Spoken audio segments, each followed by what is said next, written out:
What up, gamers? I'm Jason, and today on Dice and Dragons, I'm going to be unboxing Atlantis Rising, the second edition, designed by Galen, Ciscell, and Brent Dickman, with art by Vincent Dutré, and it is published by Elf Creek Games.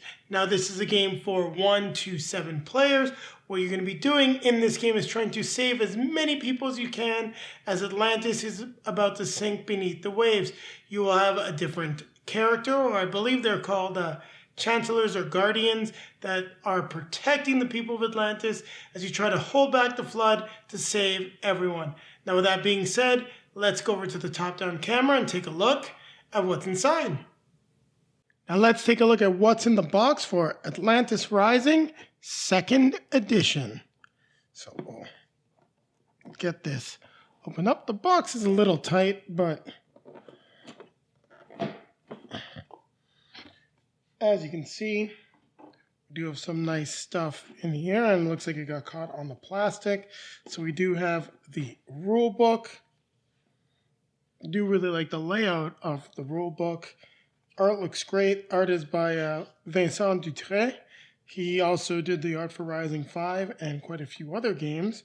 So overall, looks pretty cool. I do like that we get sort of an object of play just to explain the goal of the game. And you got a nice FAQ at the back, and then also some advanced play and instructions for different variants. The game can also be played solo, which is definitely a growing sphere of gaming. I don't get enough solo plays in myself yet, but still got Star Saga that I want to complete as a solo game. So we'll get rid of this plastic. Put that off to the side, and then take a look at what we've got. So we've got this beautiful dual layer board.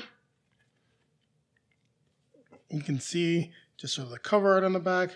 Very nice. Really enjoy the artwork. Not quite sure what it does. So here we've got a few different components, which looks to be special abilities, things you can do to move characters around. We also got a little promotional thing here for Honeybuzz coming to Kickstarter. We won't be looking at that. So as you can see, though, even despite this nice plastic case that we have for the game, I said case, I meant to say insert. You can see some of the stuff has moved around. So let's take a look at what we've got here. So we've got a whole slew of different, they all look to be like different drives. So like one's an entropy drive, and these things are all other double-sided, recollection engine, Epiphanes port, prediction module, auger turbine, draw 3 misfortunes, discard any number, then return the rest to the top of the deck, cognitive transfer. So these look to be all different items, sort of upgrades that you can get. And I'm guessing they're going to be placed, just because of this rounded edge here, somewhere along the board. Now, I have not yet read the rule book, so we're definitely going to be learning this as we go. I'm going to try to keep putting things back where they are in order to not make too much of a mess. We've got these nice round tokens, which do look like that portal you see on the box art cover. So these are placed under our counterparts. I'm wondering if these things all fit around it. It looks like that would be the case. We also have this little square token, which I'm not quite sure if it goes there, so I'm going to put this off to the side. Otherwise, I'm going to place this on top when we rebox everything. Now, I'm not going to go through all of these, as it looks like these are all put back in a very specific sort of way, almost, to make sure that everything fits. We've got all the different pieces and components for Atlantis. You notice that they are all double-sided, so as the water rises, you flip it over and you can no longer use that terrain in that area. Now we'll go through just some of the different pieces here. I know some have dice, so could be that these symbols relate to those. Now, if you've already played the game and you're watching the unboxing, I'm sure I sound a little confused, but I always like to do my unboxings completely blind.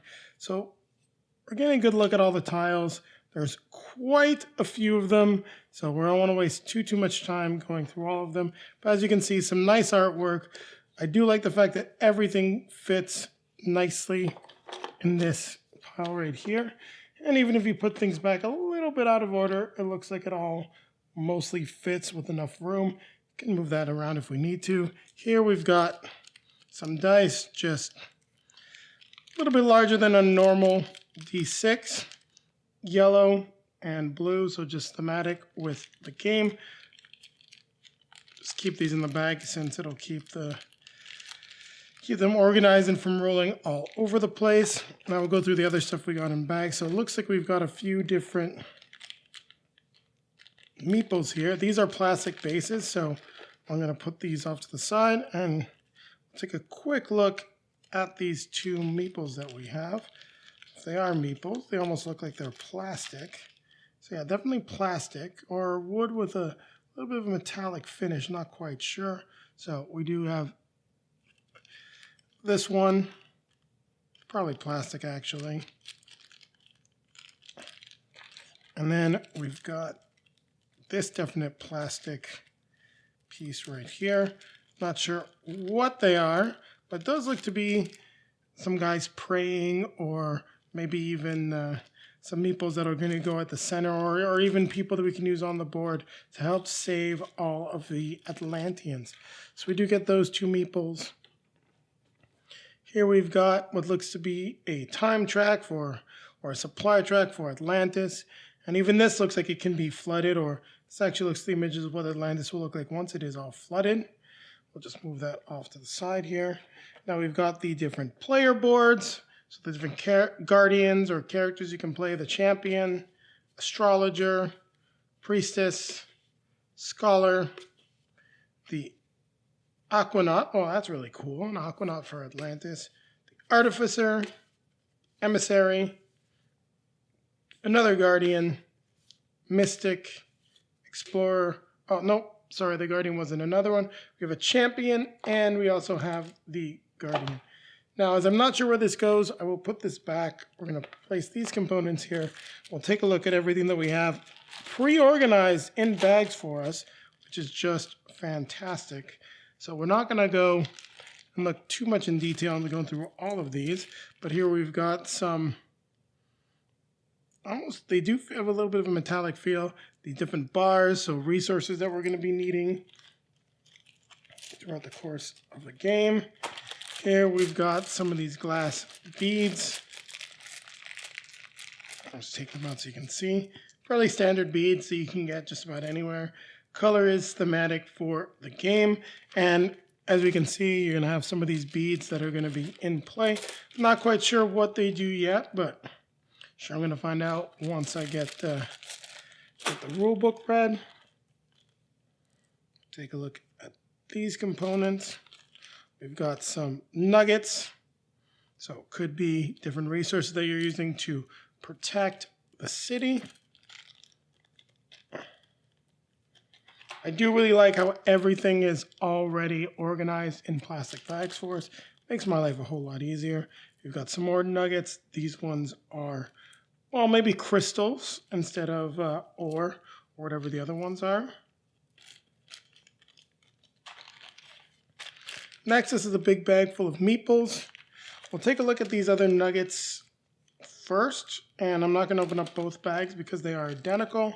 So these once again have a little bit, much more of a plastic feel. You can see some of the paint's coming off, but I'm guessing these are gold nuggets. How they're used in the game, I'm not sure as of yet. Now you got a big bag full of meeples. I'm sure you don't have to keep the bag if you don't want. And let's see what we have. We've got a total of 1, 2, 3. Slide them out. Oh, these look to be a little different. 4, 5, 6, and 7. So I'll open up one of the bags. We don't need to showcase all the different colors, as I'm sure that they're fairly similar. So this is the 8th bag, which are different. It looks to be maybe different workers, things that we're able to place on the board, or just Atlanteans that we're trying to save and protect. Now, the game does go up to 7 players, as you can see with all of the different meeples. There are some variant rules to play with 7 as well as playing with just 2. Now, we've got what looks to be, so 1, 2, 3, 4, 5, 6. The colors do appear to be a little different. If I'm looking at this, The red has a little bit more meeples than the purple.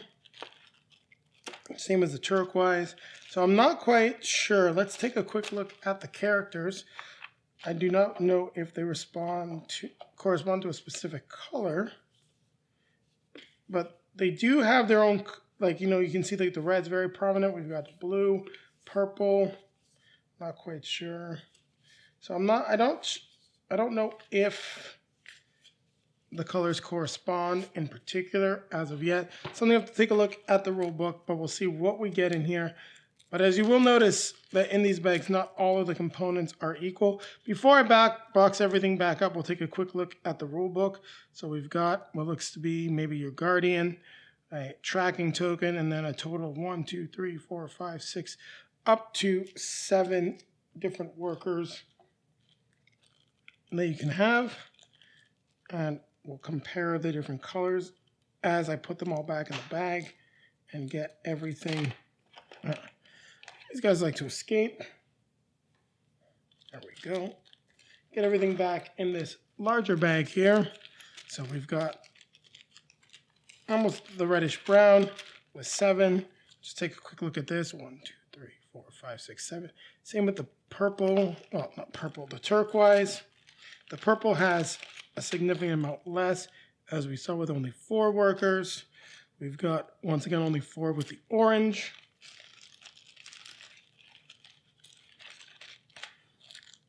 Black, as well as only 4. And it looks like we've got 7 with the yellow. Once again, only 4 with the green. So there's definitely some differences between these colors.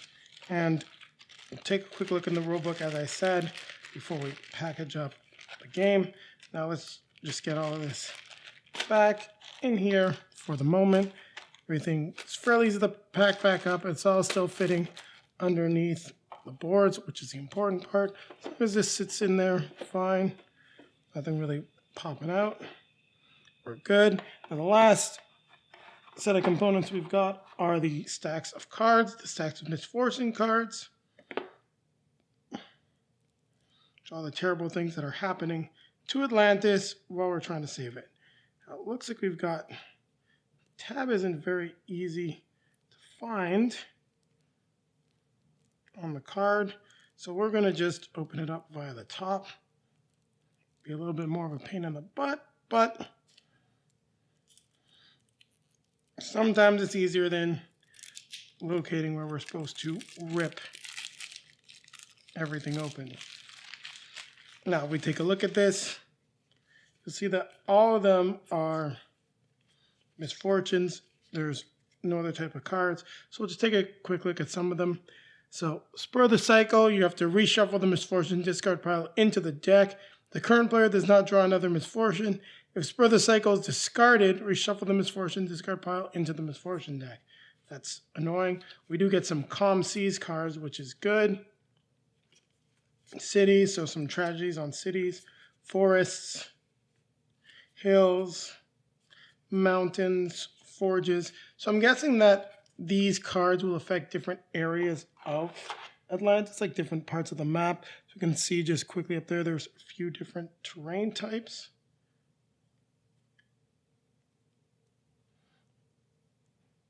It looks like, there we go. I was able to get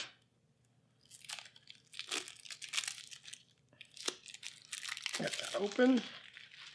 So with regards to these cards here, now they are not all the same. We've got just some more misfortunes, which we'll take a look at first.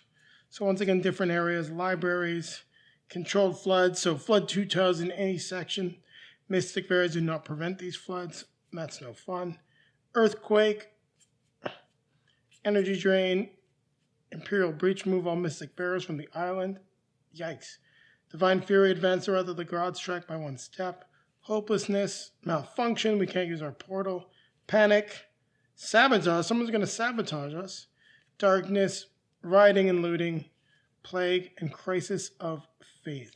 So as you can see, we've got, I'm going to just reorganize these a little bit as I've got them stacked face, like, this way. So we do get 1, 2, 3, 4, 5, 6, 7, 8, 9, 10, 11, 12 really bad misfortunes that are individual. The rest are all standard. And lastly, we'll take a look at these library cards. So puzzle of production. So 1 leader in a wild peninsula may take its action 2 additional times. Cipher of expertise, 1 leader on a component may activate it 1 additional time. So all these library cards are going to be bonuses and let you do more things. Ancient Atlas, choose a wild peninsula. All target numbers in that peninsula are reduced by 1 this round. So lots of great stuff. Then we can even find some artifacts. These are also listed as library cards. You may reroll any die on which you roll a 1. Elysian Stone. At the beginning of each round, draw and keep 1 library card. Wow, that seems really powerful. So lots of great stuff in the library deck. Things you're going to want to be getting for your different characters. Now, we're going to put everything away. Get it all boxed back up. And as I stated, let's take a look at the component list quickly. So we've got 1 Atlantean leader, 4 followers, 1 player marker, and green, orange, purple, and navy. He thought it was black. So, and then we've got the 1 and 7 followers, and then the volunteer workers. So it is set up specifically that way. Not sure why. I'm sure we'll find out as we play the game. Just wanted to make sure that we weren't missing any components. Now we'll get the plastic, cover it all up, place that rule book back in the box. And there you have it. We've taken a look at the components, well, unboxed the components for Atlantis Rising, the retail edition. Now keep it right here as I'll be coming back at you with a quick outro. Thank you very much for watching, everyone. If you like what you saw, don't forget to hit the like button, comment, subscribe, click the notification bell so that YouTube will let you know when our next video is out. Maybe it will be the review for Atlantis Rising. Also, down below in the video description, you can find links to all of our social media feeds, Facebook, Twitter, Instagram. You want to see pictures of the game. You want to see what's coming up on the channel. New Kickstarters that arrive. Those are the places to go. Also popping up in front of me will be links to our previously released content. One will be to our latest upload. The other is going to take you back to another one of our unboxing videos, probably the Tainted Grail unboxing, but that may change over time. And with that being said, don't forget, keep playing games.